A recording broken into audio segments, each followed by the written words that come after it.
The morning sun cast long shadows across the marble floors of Lord Talon's mansion. Yuna Kim moved quietly through the halls, carrying a silver tray with the Dragon Lord's breakfast. Her steps made no sound on the polished stone. After 15 years of service, she had learned to walk like a ghost. Lord Talon sat on his golden throne in the dining hall. His scales gleamed green and black in the sunlight. He was twice the height of any human, with claws that could tear through metal. His yellow eyes followed Yuna as she approached. "Good morning, my lord," Yuna said softly. She kept her head down as she placed the tray before him. Steam rose from the cooked meat on the plate. "You are 3 minutes late," Lord Talon said. His voice was deep and rough like grinding stones. "I apologize, my lord. It will not happen again." Lord Talon picked up a piece of meat with his claws. "Your kind always makes excuses. This is why humans will never be more than servants." Yuna said nothing. She had heard these words many times before. She waited as he ate, ready to refill his cup or bring more food if needed. The Dragon Lord finished his meal and stood up. "I have business in the city today. Make sure my son's room is clean when I return. The young prince will visit tomorrow." "Yes, my lord." After Lord Talon left, Yuna began her daily work. She cleaned the floors, washed the dishes, and prepared the guest rooms. But her mind was not on these simple tasks. She was thinking about the evening ahead. When the twin suns began to set, Yuna walked to the servant quarters behind the mansion. Her son Minho was waiting for her in their small room. He was 17 years old, tall for a human, with strong shoulders from years of hard work. "Mother, I finished all my duties early today," Minho said. "Can we start the lesson now?" Yuna smiled. "Of course, but we must be quiet. Lord Talon might return soon." They moved to the back garden where no one could see them. Yuna had chosen this spot carefully.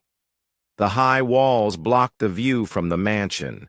The soft grass would muffle any sounds they made. "Today we will practice the mountain game," Yuna said. She picked up 2 wooden sticks from a pile near the wall. Minho's eyes lit up. "I love that one." The mountain game looked simple to anyone watching. Yuna would call out numbers and directions. Minho would move the sticks to different positions on the ground, then they would switch roles. To Lord Talon, who sometimes watched, from his window it appeared to be a harmless human tradition. But the mountain game was not what it seemed. 7 units north, 3 units east, Yuna said quietly. Minho moved 1 stick to the correct position. In his mind, he was not playing with sticks on grass. He was moving troops across a battlefield. The stick represented a company of soldiers. The numbers told him how many and where to place them. "Enemy forces approaching from the west," Yuna continued. "What is your response?" Minho thought carefully. He moved 3 more sticks into a defensive line. "I place the heavy units here to block their advance. Then I send the fast units around to attack their supply line." "Good," Yuna said. "But what about air support?" "The dragons always attack from above first," Minho replied. He moved another stick. "I keep the anti-air units hidden until they commit to their attack." They continued the game for an hour. To anyone watching, it looked like a mother and son playing with sticks. But Yuna was teaching her son military tactics that had taken human generals decades to master. As they played, Yuna watched the mansion windows. Lord Talon had not returned yet, but she had to be careful. If the Dragon Lord ever learned what she was really teaching Minho, they would both be killed. "Mother," Minho said during a break, Why do we have to hide what we're doing? The other, servants think we're just playing games. Yuna sat beside her son on the grass. Because dragons think humans are stupid, Minho. They see us as animals who can clean their floors and cook their food, but nothing more. But we're not stupid. No, we are not. But it is better if they think we are. Minho frowned. I don't understand. Yuna picked up one of the wooden sticks. If a small animal wants to survive in a forest full of big predators, what should it do? Hide. Yes, but not just hide. It should make the predators think it is not worth hunting. Let them believe it is weak and harmless. So the predators ignore it? Exactly. And while they are not watching, the small animal can learn about the forest. It can find the predator's weaknesses. It can make plans. Minho was quiet for a moment. Are we the small animals in this story? We are, Yuna said, but we will not stay small forever. They heard footsteps on the gravel path. Yuna quickly gathered the wooden sticks and hid them under a bush. Minho helped her stand up just as Lord Talon appeared around the corner. The Dragon Lord looked at them with mild interest. Still playing your silly games, I see. Yes, my lord, Yuna said. It is an old human tradition. It helps us remember our ancestors. Lord Talon made a sound that might have been laughter. Your ancestors were probably just as simple as you are. No wonder humans never built anything lasting before we found your world. Yes, my lord. We are very fortunate that you brought civilization to us. Indeed you are. Lord Talon turned to go, then stopped. Oh, and Yuna, make sure the boy does not stay up too late. He has work to do tomorrow. Of course, my lord. After the Dragon Lord left, Yuna and Minho walked back to their room. They did not speak until they were safely inside with the door closed. I hate the way he talks to us, Minho whispered. I know, Yuna said. But remember what I taught you. Patience is the strongest weapon. That night, after Minho fell asleep, Yuna sat by the small window in their room. She looked up at the stars and thought about the message she had received that morning. It had come hidden inside a delivery of vegetables from the market. Just a few words written on a piece of paper smaller than her thumb. The seeds are planted across all worlds. Yuna smiled in the darkness. Lord Talon thought he owned her. He thought all humans were simple servants who lived only to make his life comfortable. He had no idea that in every dragon household across the empire, human servants were teaching their children the same lessons Yuna taught Minho. The dragons called it civilization, but they had made one terrible mistake. They had given humans access to their technology, their military bases, their communication systems. They let humans maintain their equipment and clean their command centers, and they never bothered to watch what the humans were really doing. 15 years ago, when Yuna first arrived at Lord Talon's mansion, she had been afraid. Now she was ready. The dragons thought they had tamed humanity. Soon they would learn how wrong they were, but not tonight. Tonight she was still just a servant playing games with her son. Tomorrow would be different. 3 days later, Yuna walked through the busy market square in the Dragon City. She carried a basket for vegetables, just like any other servant on a shopping trip, but her real purpose was different. She stopped at a fruit stand run by an old, human woman. The woman's name was Mrs. Park, and she had been selling fruit here for 20 years. Yuna picked up an apple and examined it carefully. This one looks good, Yuna said. Yes, it came from the northern farms, Mrs. Park replied. Very sweet. The children love them. These simple words meant something else entirely. The northern, Farms were code for the human settlements on the outer planets. The children were the young humans being trained in combat and strategy. Mrs. Park was telling her that the training programs were going well. Una bought 6 apples and put them in her basket. As she paid, Mrs. Park slipped a small piece of paper under the fruit. Una took the basket and walked away without looking at the message. On her way back to Lord Talon's mansion, Una thought about her past. Before coming to this world, she had been Colonel Una Kim of the Earth Defense Forces. She had studied at the military academy for 6 years. She had commanded 3,000 soldiers in the war against the Martian rebels. But that was before. The dragons came to Earth.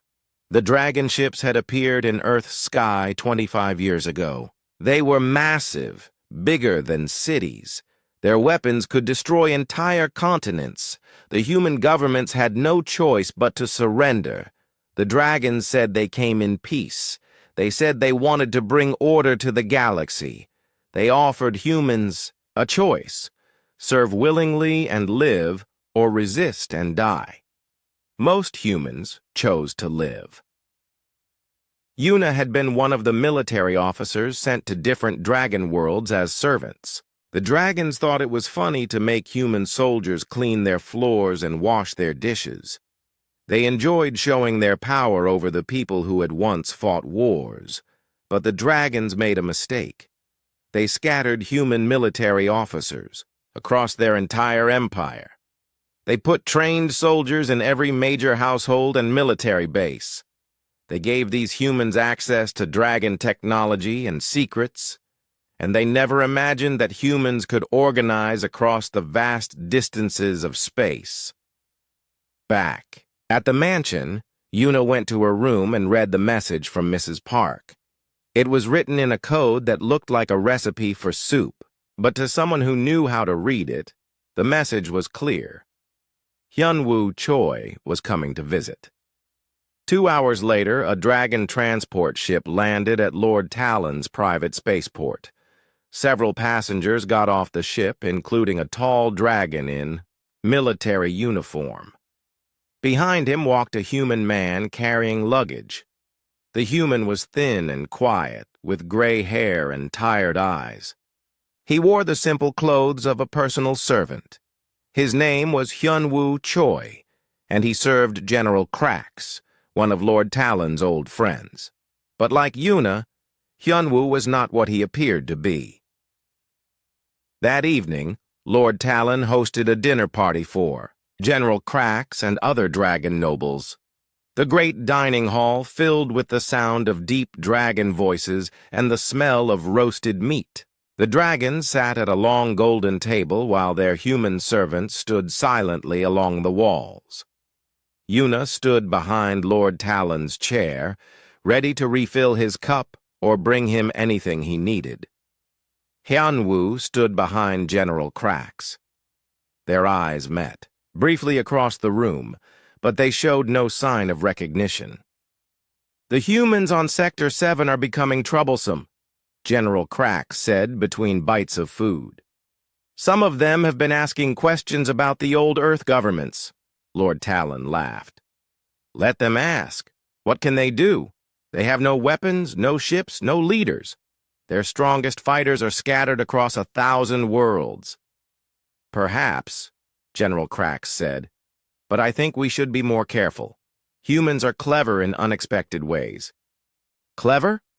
Lord Talon picked up his wine cup. "Look around you, old friend. These humans have served us for 25 years. They wash our clothes, cook our food, and clean our homes. They are like well-trained pets."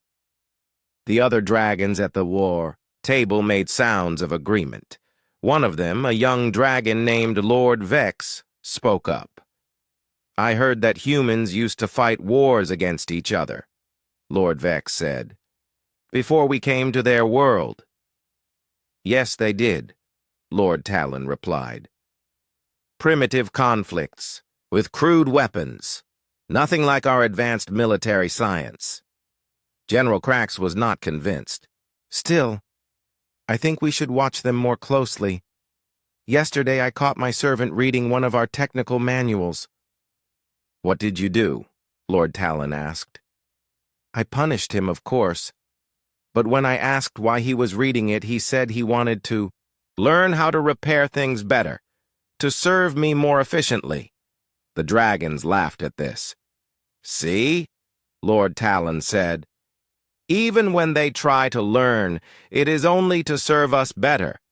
They have no ambition beyond being good servants. Yuna listened to all of this without changing her expression, but inside, she was memorizing every word. Later tonight, she would find a way to pass this information to the Resistance Network. After the dinner ended, the guests went to Lord Talon's private study to smoke and drink. The human servants were dismissed to clean up the dining hall. This gave Yuna and Hyunwoo their first chance to talk alone. They worked together to clear the dishes, moving efficiently around the long table. To anyone watching, they were just two servants doing their job. How many are ready? Yuna whispered as she stacked plates. 200,000 on the core worlds, Hyunwoo replied quietly. Maybe 50,000 more on the outer colonies. And the supply caches? Hidden in plain sight. Maintenance equipment, communication devices, weapons disguised as tools. Everything we need. Yuna nodded. The plan was working. For 20 years, human servants across the Dragon Empire had been slowly gathering resources and training young people. They used their positions as cleaners and maintenance workers to access restricted areas. They learned about Dragon military systems by pretending to repair them, and they taught their children to fight by disguising combat training as cultural games. There is something else, Hyunwoo said. The dragons are planning something big. A celebration to mark 25 years since they conquered Earth. When? 6 months from now. They want to bring representatives from every world to the capital. A show of unity and power. Yuna almost smiled. Perfect. When they gather in one place? Exactly. They finished cleaning in silence. Before Hyunwoo left with General Cracks the next morning, he and Yuna had one final moment to talk. Tell the others, Yuna said. The mountain game is almost over. Soon we play a new game. What should I call it? Yuna looked toward the mansion where Lord Talon was probably planning his next display of power over the humans. The Dragon Lord had no idea that his perfect servant was actually his greatest enemy. Call it the Dragon Hunt, she said. Hyunwoo smiled and walked away. Yuna returned to her duties, carrying breakfast to Lord Talon as she had done every morning for 15 years. But everything was different now. The pieces were moving into position. Soon the dragons would learn that humans were not pets. They were predators who had been hiding in plain sight. 2 weeks after Hyunwoo's visit, strange things began happening across the Dragon Empire. On the industrial world of Draco Prime, the main power generator failed during the night shift. On the military base at Sector 12, the communication array stopped working for 6 hours. On the trade planet Scales Harbor, 3 transport ships could not take off because their navigation systems crashed. The dragons blamed these problems on old equipment and poor maintenance. They never suspected their human servants. In Lord Talon's mansion, Yuna continued her daily routine. She cleaned, cooked, and served without showing any emotion. But every night she taught Minho new lessons in the garden. The games were becoming more complex. Tonight we play supply lines, Yuna said as they sat on the grass. She had drawn a map in the dirt with a stick. Lines connected different points on the map. I remember this one, Minho said. The enemy needs food, fuel, and weapons to fight. Cut the supply lines and they become weak. Correct. But tonight we make it harder. Yuna pointed to several spots on the map. The enemy has backup systems. If one supply line breaks, they can use another path. Minho studied the dirt map carefully. Then we have to break multiple lines at the same time. Yes, but there is more. We cannot let them know we are the ones breaking the lines. They must think it is just bad luck or accidents. This was not just a game. Across the Dragon Empire, human servants were putting these lessons into practice. They were the ones who maintained the power systems, the communication networks, and the transport ships.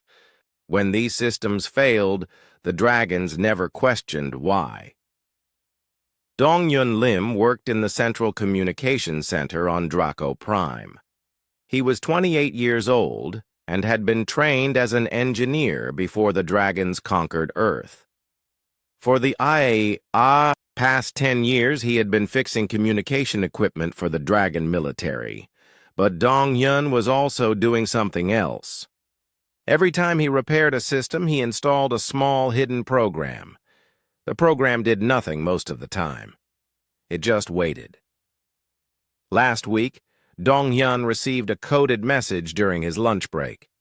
The message was hidden inside a food delivery. Order. It said only 2 words. Phase 1. That night, Dong-Yun activated all his hidden programs at once. Across the planet, communication systems began to fail in ways that looked like random equipment problems. The dragon spent days trying to fix issues that kept appearing in new places. Meanwhile, in the kitchen of Lord Talon's mansion, a young woman named Sumin Han was preparing the evening meal. She was 19 years old with bright eyes and quick hands. She had worked for Lord Talon for 3 years as a junior cook, but Sumin was also a messenger. That evening, she delivered food to several other dragon households in the city. Each delivery came with vegetables from different farms. Hidden among the vegetables were tiny messages written on rice paper. The messages dissolved in water, leaving no trace. The messages all said the same thing. The dragon hunt begins soon. Back in Lord Talon's mansion, Minho was learning about something new. His mother had decided he was ready for advanced lessons. The most important rule of war, Yuna said as they walked through the garden, is to know your enemy better than they know themselves. How do we do that? Minho asked. We watch. We listen. We remember everything. Yuna stopped walking and looked at her son seriously. Tomorrow, Lord Talon will host another dinner party. I want you to serve the drinks. Minho looked surprised. But I always stay in the servant quarters during parties. Not this time. You are old enough now to work with the adult servants. But more importantly, you need to hear what the dragons say when they think no humans are listening. The next evening, Minho put on clean servant clothes and followed his mother to the dining hall. His heart was beating fast. He had never been this close to so many dragon nobles before. Lord Talon sat at the head of the table with 5 other dragons. They were all military commanders from different parts of the empire. Minho moved quietly around the table, filling their cups with wine and listening to their conversation. The equipment failures are becoming a serious problem, said General Scar, a battle-scarred dragon with missing teeth. My engineers cannot explain why so many systems are breaking down. It is the same across all sectors, agreed Admiral Fang, a female dragon with silver scales. Transport delays, communication blackouts, power failures. Our efficiency ratings have dropped by 15%. Lord Talon waved a clawed hand dismissively. These are minor issues. Human maintenance workers are not very skilled. We should expect some problems. Perhaps we should replace them with dragon technicians, General Scar suggested. Impossible, Admiral Fang said. There are not enough trained dragons to handle all the technical work across the Empire. We need the humans for basic maintenance, Minho continued to pour wine and pretend he was not listening.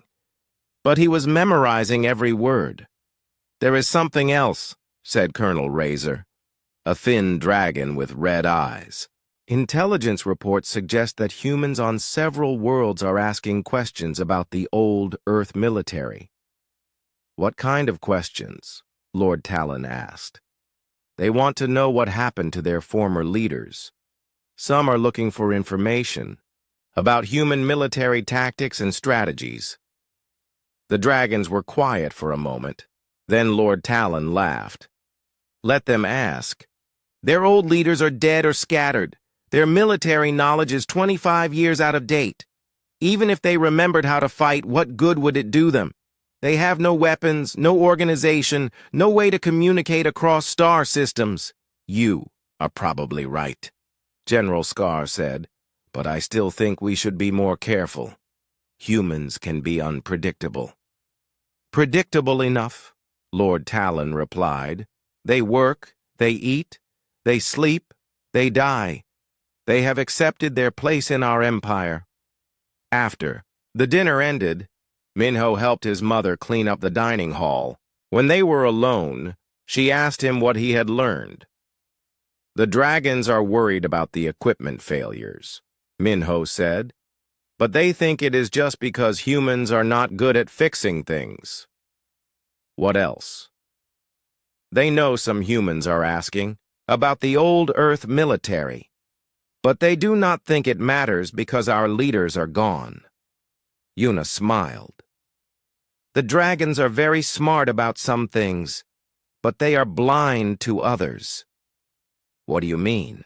They think in straight lines. They see only what is in front of them. They cannot imagine that something they destroyed could grow back in a different form. Later that night, after Minho was asleep, Yuna met with Yunji Song in the garden. Yunji was another servant who had worked in dragon households for many years. She was actually a coordinator for the resistance network in this sector of the galaxy. The Phase 1 operations are working perfectly, Yunji reported quietly. System failures are happening on schedule across 12 star systems. The dragons are blaming maintenance problems. Good, Yuna said. What about the young ones? Over 3,000 trained and ready in this sector alone. They know their roles when the time comes. And the supply caches? Hidden in maintenance. Rooms, storage areas, and servant quarters throughout the dragon cities. Weapons, communication equipment, explosives, medical supplies. Everything we need for Phase 2. Yuna nodded. The plan that had begun 25 years ago was finally taking shape. Human servants across the Dragon Empire had spent decades in seemingly harmless jobs. They had raised their children to be soldiers while pretending to teach them games. They had learned dragon technology while pretending to be simple maintenance workers. Most importantly, they had made the dragons believe that humans were too broken and scattered to ever fight back. How much longer? Yunji asked. Soon, Yuna replied. The dragons are planning their celebration in 4 months. When they gather their leaders in one place, we will be ready. And if they discover us before then? Yuna looked up at the stars. Somewhere out there, hundreds of thousands of humans were preparing for the same moment. Former soldiers, engineers, pilots, and commanders who had spent 25 years pretending to be servants and laborers. They will not discover us, she said. We have become invisible. We are the people who clean their floors and fix their machines. They see us every day, but they do not really see us at all. The perfect camouflage, Yunji agreed. Yes, and soon it will become the perfect trap. 1 month before the great celebration, Yuna received the most dangerous assignment of her life. Lord Talon needed files from the Dragon Military Archive in the capital city. As his most trusted servant, she would accompany him on the 3-day trip. The capital city was a massive place with towers that reached into the clouds. Dragon ships moved between the buildings like metal birds. At the center of it all stood the Imperial Palace, where the Dragon Emperor ruled over 1,000 worlds. Yuna walked beside Lord Talon through the streets, carrying his bags and keeping her eyes down. But she was memorizing everything. The location of guard posts, the patrol schedules, the security systems. This information would be vital for the resistance. They stayed at the Grand Dragon Hotel, a luxury building reserved for dragon nobles. Yuna was given a small room in the servant quarters on the bottom floor. That night, after Lord Talon went to sleep, she had work to do. Nari Yun was waiting for her in the hotel laundry room. Nari worked as a cleaning supervisor in the military archive building. She was 45 years old with steady hands and careful eyes. Like Yuna, she had once been something very different. "I can get you inside," Nari said quietly as they folded sheets together. "But only for 30 minutes during the night shift. Change."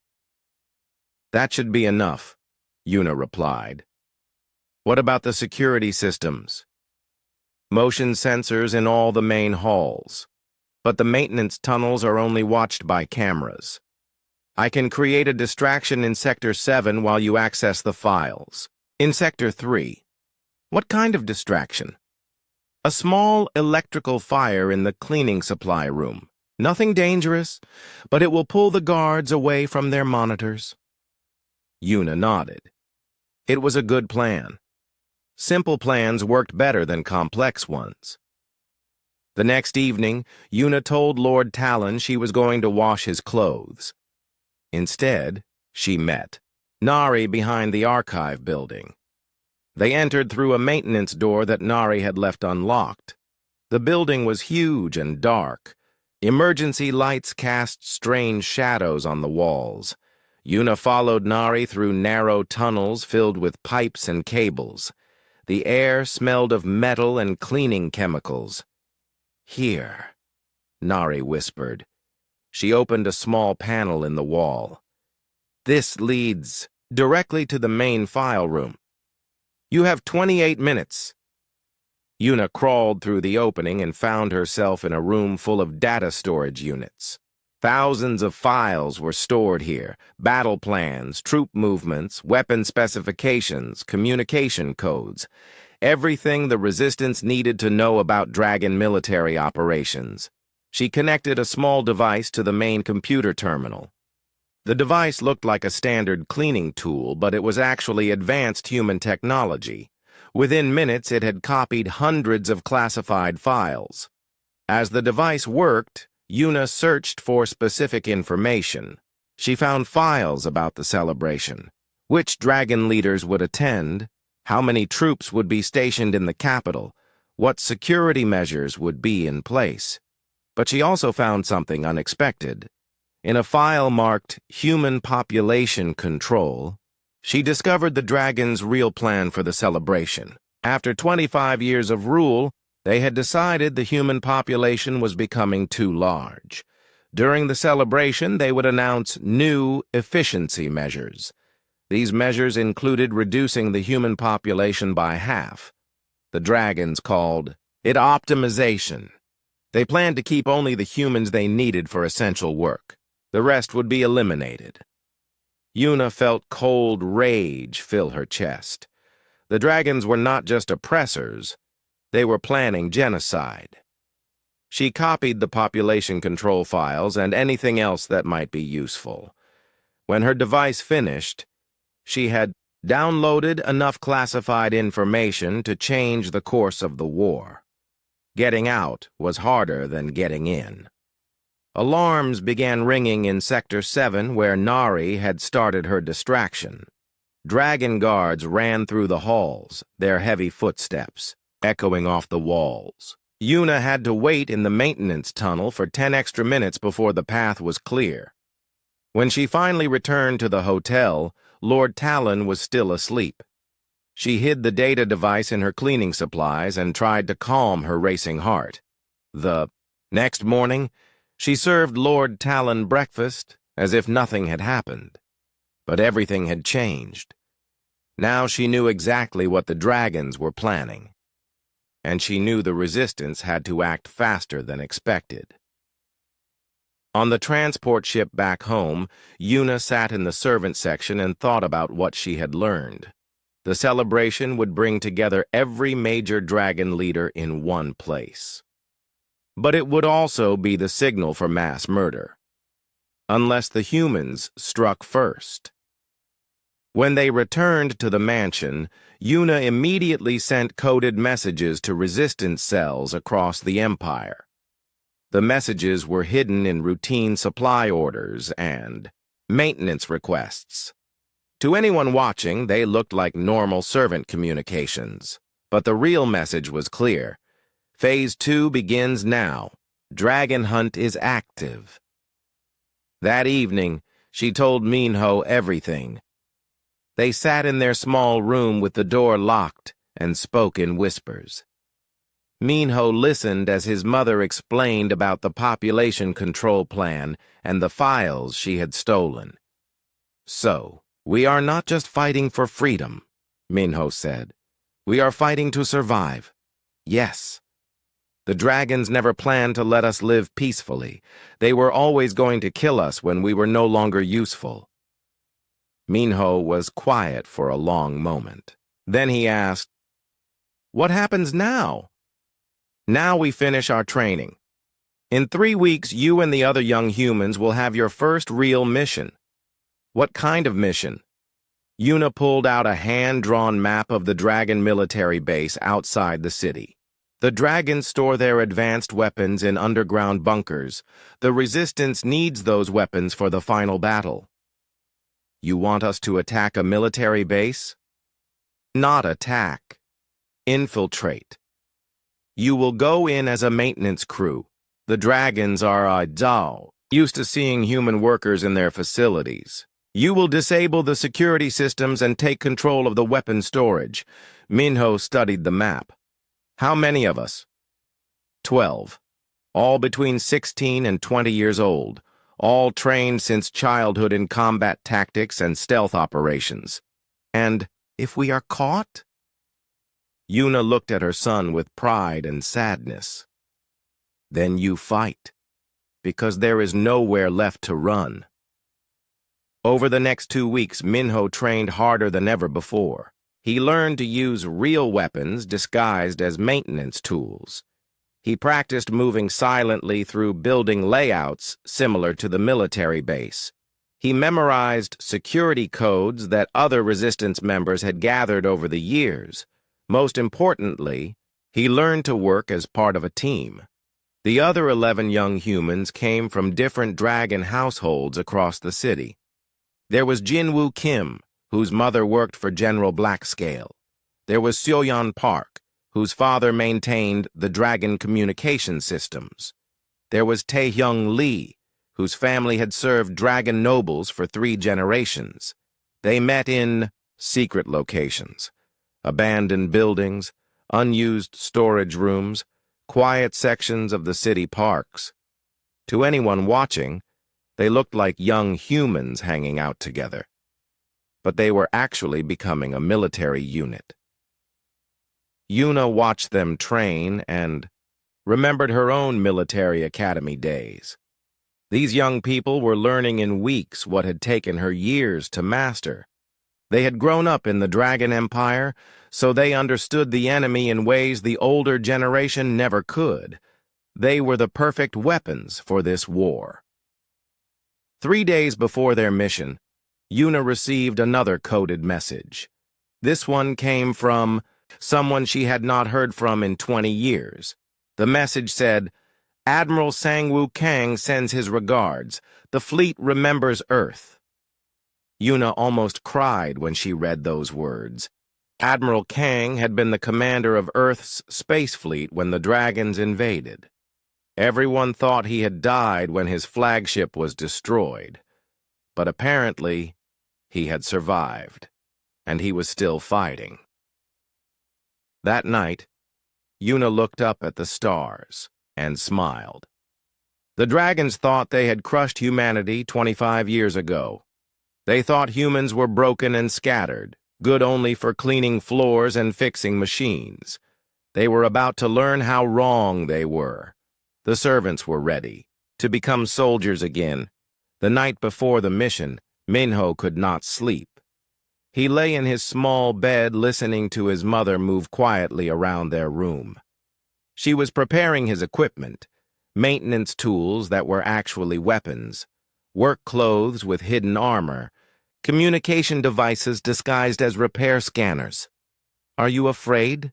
Yuna asked softly. "Yes," Minho admitted, "but also excited. After 17 years of pretending to be weak, I finally get to fight back." Yuna sat on the edge of his bed. "Remember, everything I taught you. Trust your team. And if something goes wrong, get out alive. The Resistance needs you for the bigger battle." "What about you, Mother? What will you do while we are gone?" "I have my own mission," Yuna said. "Lord Talon has become suspicious. I need to find out how much he knows." The next morning started like any other day.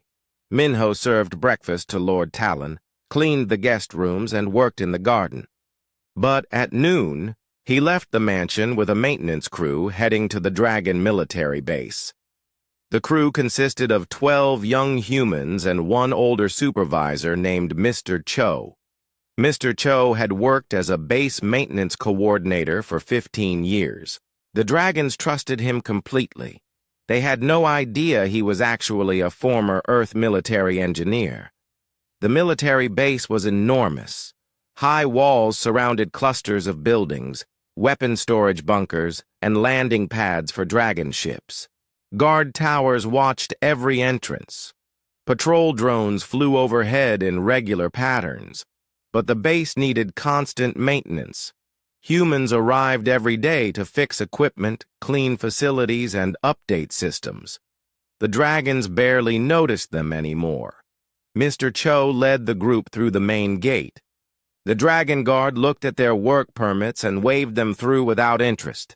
To the Guard, they were just another group of human workers. "Team 1 goes to the power station," Mr. Cho said once they were inside. "Team 2 handles the communication center. Team 3 comes with me to the weapon storage."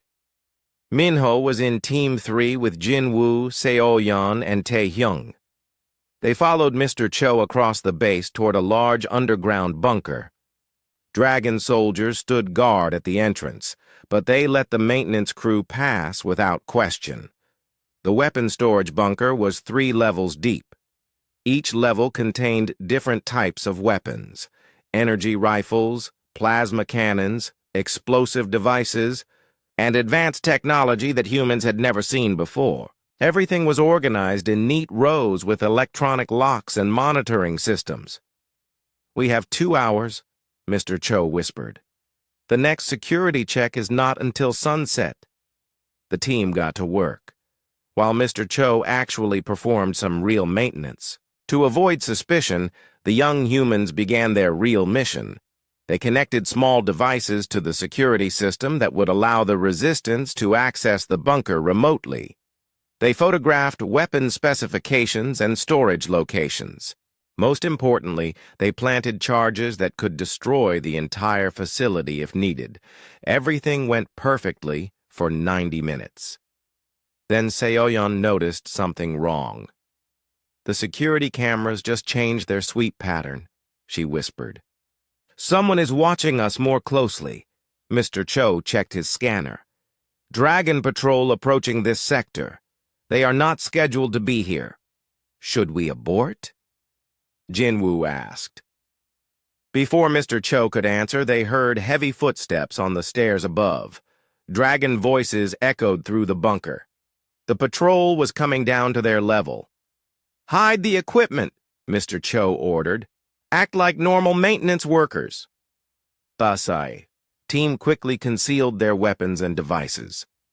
When 3 dragon soldiers entered the storage level, they found the humans checking power cables and cleaning dust from the weapon racks.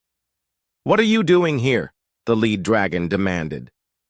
"Routine maintenance, sir," Mr. Cho replied. "Power fluctuations in Sector 7. We are checking all connections." The dragon looked suspicious. "I was not informed of any maintenance in this area. The work order came through this morning, sir. Emergency repair priority." Mr. Cho showed the dragon his official documents. They looked authentic because they were authentic. The Resistance had people in the administrative offices who could create real work orders. But the dragon was still not satisfied. "You, boy," he said, pointing at Minho. "What is that device?" Minho looked down at the scanner in his hands. It was actually a communication device, but it looked like a standard electrical tester. "Power meter, sir, for checking cable voltage." "Show me."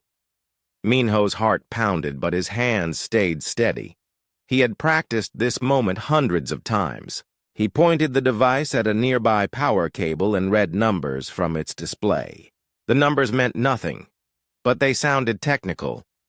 "Cable 7 shows normal power flow, sir. 27.4 voltage units within acceptable range." The dragon stared at him for a long moment. Then he turned to Mr. Cho. "How much longer will this take?" "Another 30 minutes, sir. Then we will be gone. Finish quickly. This is a restricted area." The dragons left.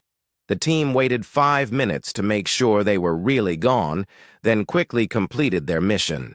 They gathered their equipment and headed for the exit. But as they reached the surface, alarms began ringing across the base. "What is that?" Taehyung asked.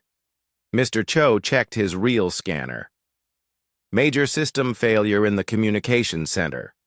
Team, 2 must have been discovered." Through the base speakers, a dragon voice announced, "All human workers report to the main gate for immediate questioning. This facility is now under security lockdown." The team was trapped.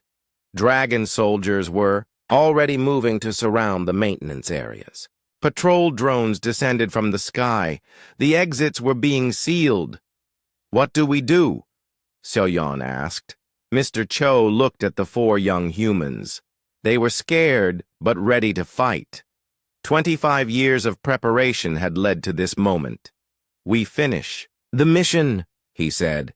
"Team 2 created a diversion whether they meant to or not. Now we use it." He pulled out a device that looked like a cleaning tool, but was actually a military explosive. "The weapon storage must be destroyed. If the dragons discover our infiltration, they will move all these weapons to secure locations. We cannot allow that." "What about getting out?" Jinwoo asked. "There is another way. The old mining tunnels under the base. They connect to the city sewage system. But someone needs to stay behind to set the charges and ensure they detonate properly."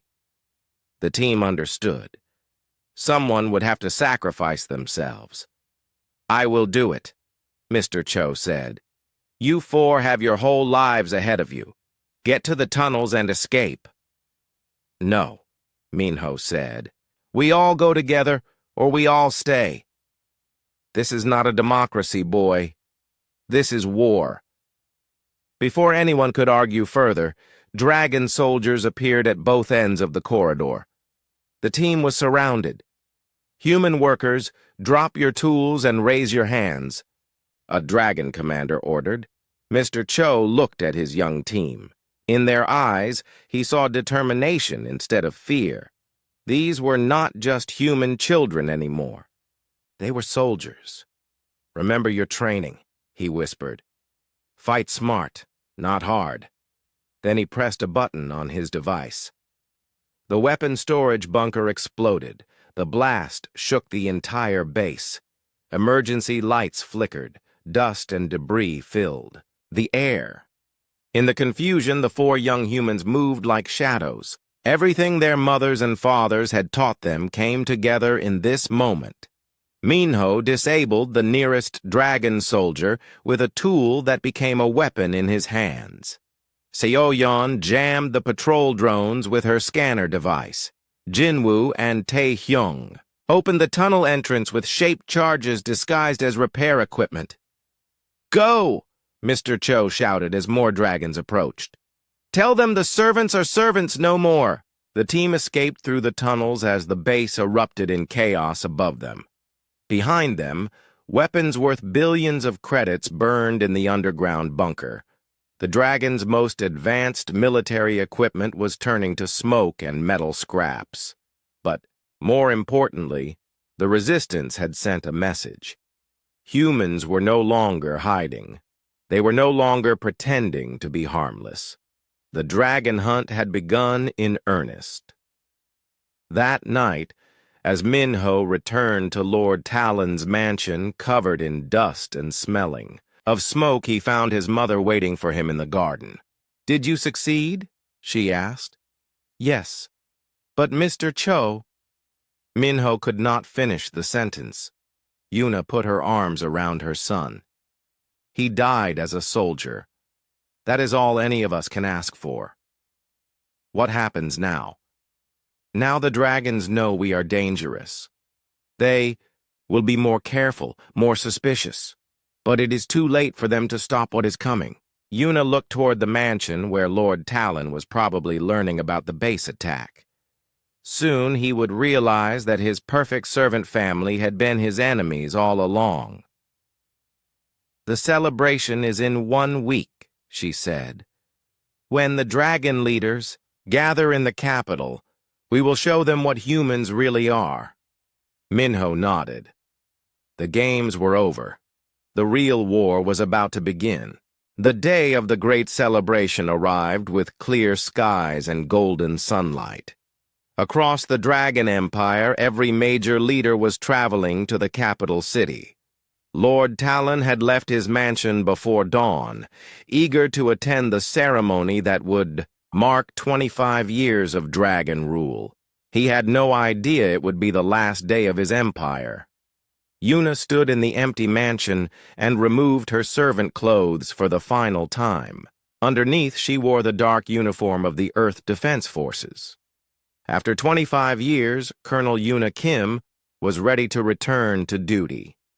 She walked to the garden where Minho was waiting with 11 other young humans. They all wore similar uniforms and carried weapons that had been hidden in maintenance supplies for years. These were no longer dragon servants. They were human soldiers. "Teams are in position across the city," reported Jinwoo, who had become their communications specialist. "The celebration will begin in 3 hours. "What about the capital?" Yuna asked. "Admiral Kang's message came through this morning," Seoyeon said. "The fleet is ready. Human ships have been hiding in the asteroid fields for months." Yuna smiled. The dragons thought they had destroyed humanity's space fleet 25 years ago, but humans were very good at making things look destroyed while keeping them secretly intact. "And the other resistance cells?"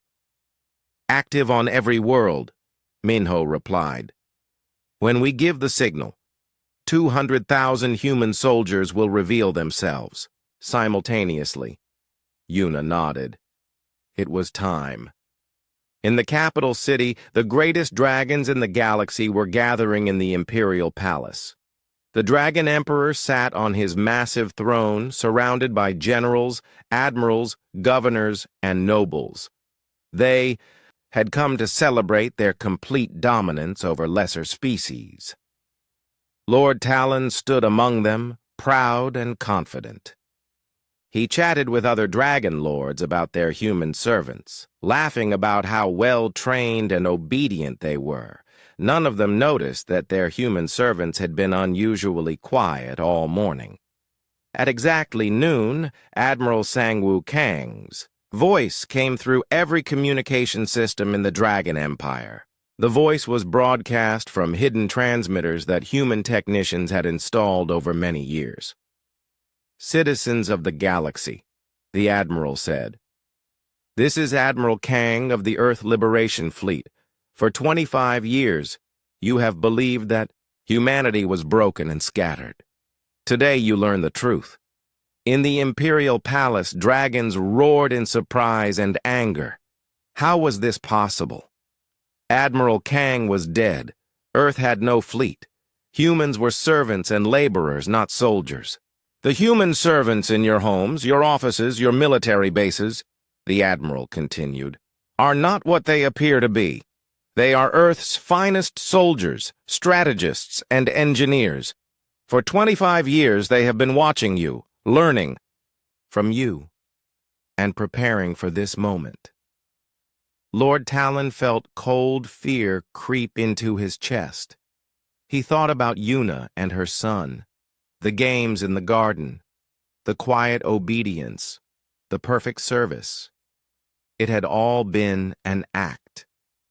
"Phase Omega is now active," Admiral Kang announced. "All human personnel, reveal your true nature." Across the galaxy, the transformation began. On military bases, human maintenance workers pulled weapons from hidden storage compartments. On space stations, human technicians took control of critical systems. In Dragon cities, human servants shed their humble clothes and stood up as soldiers. In Lord Talon's city, Yuna led her team to the Dragon Command Center. The building was heavily guarded, but the guards had always trusted the human maintenance crews. When Yuna's team approached wearing work clothes over their uniforms, the guards let them pass. Once inside, they revealed their true nature. "This facility is now under human control," Yuna announced to the shocked Dragon staff. "Surrender your weapons and you will not be harmed." Some dragons tried to fight. They discovered that humans were far more dangerous than they had ever imagined. The young humans moved with precision and skill that came from lifelong training. They worked together like parts of a single machine. Within 30 minutes, the command center was secured. In the capital city, the situation was even more dramatic. The Imperial Palace had been built and maintained by human workers for decades.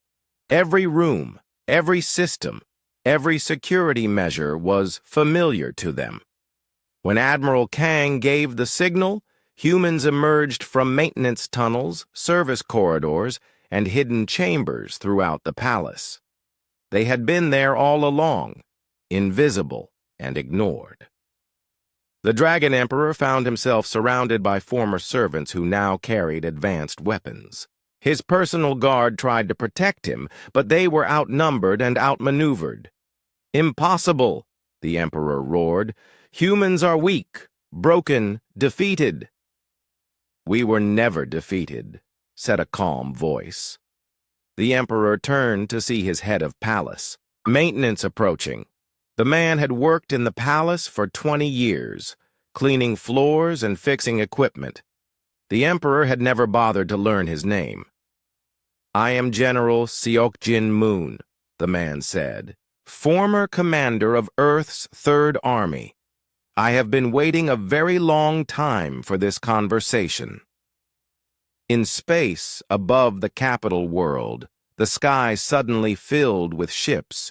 They appeared from behind asteroids, from the dark side of moons, from empty regions where dragon sensors had detected nothing.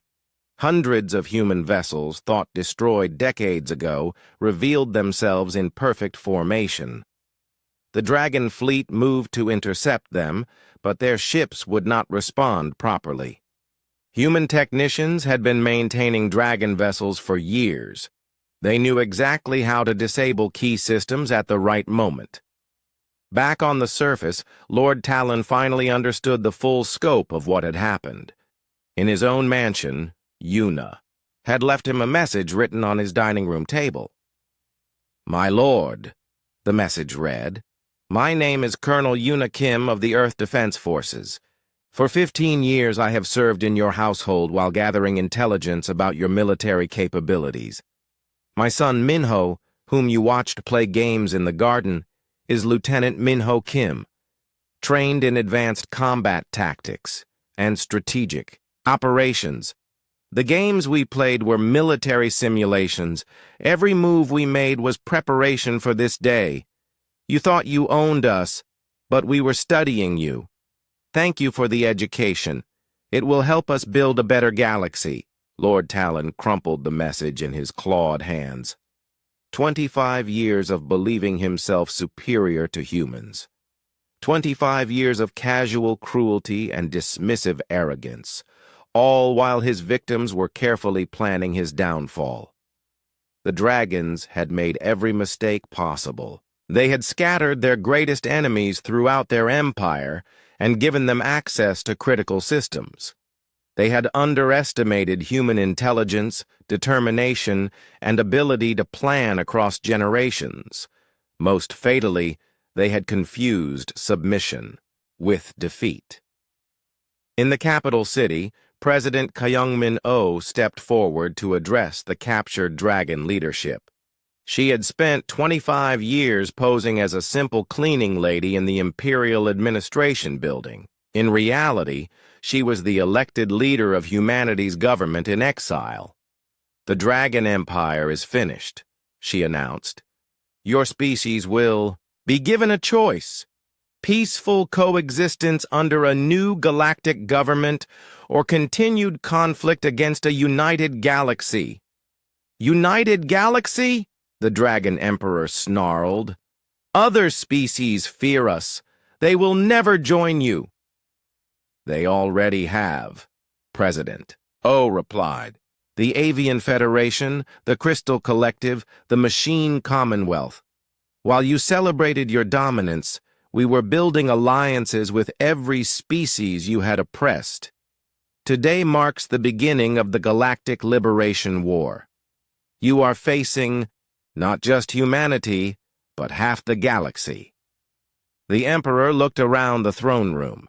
Every dragon noble was now under guard by former servants. His mighty empire had crumbled in a single day because he had never bothered to truly see the people who served him. In the weeks that followed, the transformation continued. Dragon worlds surrendered one by one as human-led coalitions offered them a choice between destruction and integration into a new galactic confederation. Some dragons chose to fight. They discovered that humans had learned everything about dragon military tactics while maintaining dragon equipment for decades. The war was over before it truly began.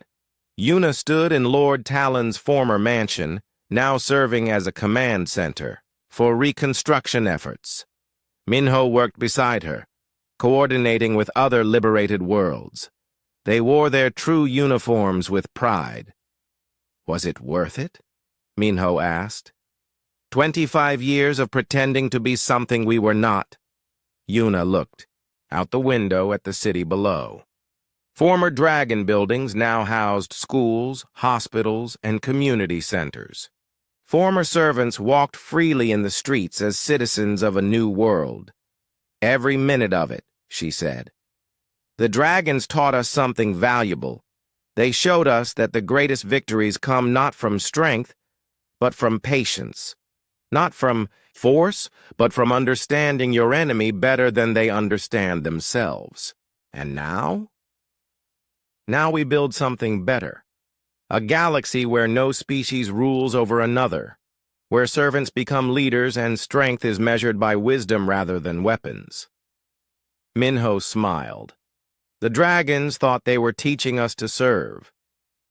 Instead," Yuna replied, "they taught us to lead." The dragon hunt was over. The age of human leadership had begun.